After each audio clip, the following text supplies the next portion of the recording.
Cast News 18. Weather from where you live. Well, you always hear about those historic heat waves in the 1930s in June and July, but in 1874, it was a rough June around here. It ranked up with 1934 as record hottest.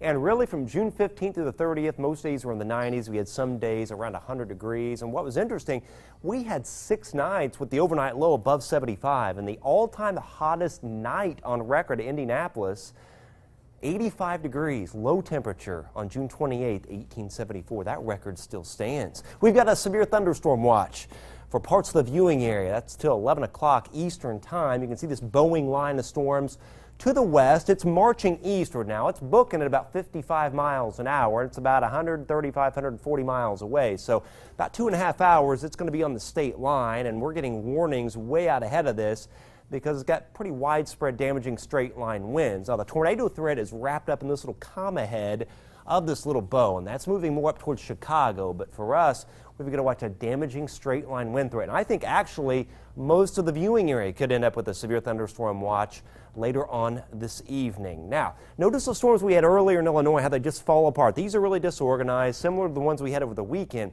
This storm, this round of storms is a different breed, if you will.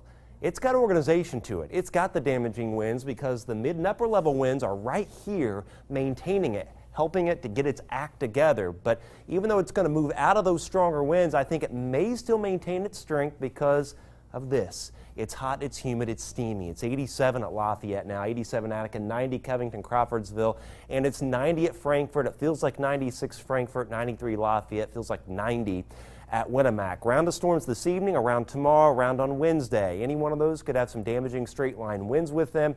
Then cooler and less humid, and then the heat returns just before the 4th of July with storms. And right now the 4th looks good with cooler, less humid conditions. We'll keep an eye on that forecast, though. Highs tomorrow and Wednesday about 90 to 92. Heat indices mid to upper 90s. There are the actual air temperatures right here tomorrow. So at noon, it's going to be 83 at 491, but it will feel like 98 degrees at 4 p.m. High-res futurecast, this is pushing midnight. The storms are long gone. We're fine for the rest of the night. We're fine at 10:30 tomorrow morning, but new storms fire to our northwest tomorrow. A line of storms coming through afternoon and evening.